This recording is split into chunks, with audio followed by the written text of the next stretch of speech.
Karon pa lang gipangandama na sa kapulisan ug sa Municipal Disaster Risk Reduction and Management Office ang seguridad alang sa maabot nga Kabaybayunan Festival sa Upol, Misamis Oriental.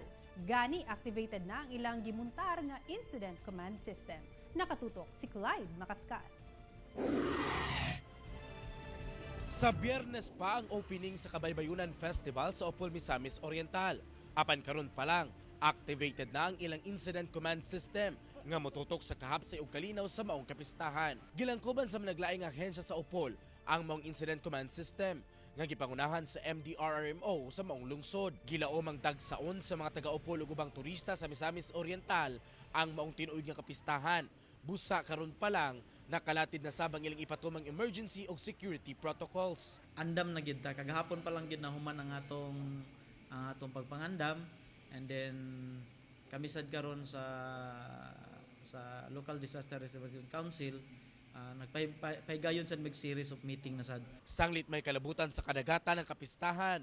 Usa kuno sa ginatutukan sa MDRMO panahon sa pista ang posibleng malumos sa mga ligo sa dagat. Naman sad tay mga floating assets, napud tay mga trained personnel para sa atong emergency management.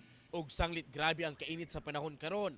Ang isab kunong bantayan ang heat stroke. Duha ka adlaw ang selebrasyon sa Kabaybayunan Festival. Din hugot sab kunong bantayan sa kapulisan. At the same time among gitapod ang mga barangay tanod, anang nga barangay o kasikbit nga barangay. Gidiscourage nila karon pa lang ang mga moadto nga magdalagdaghang gamit. Ilabi na sa pagdalag mga backpack. Hinuon, wala gibawal ang pagsuot og sunglasses ug paggamit og payong. Uban si James Yap sa kamera. Ako, si Clyde Makaskas para sa One Mindanao.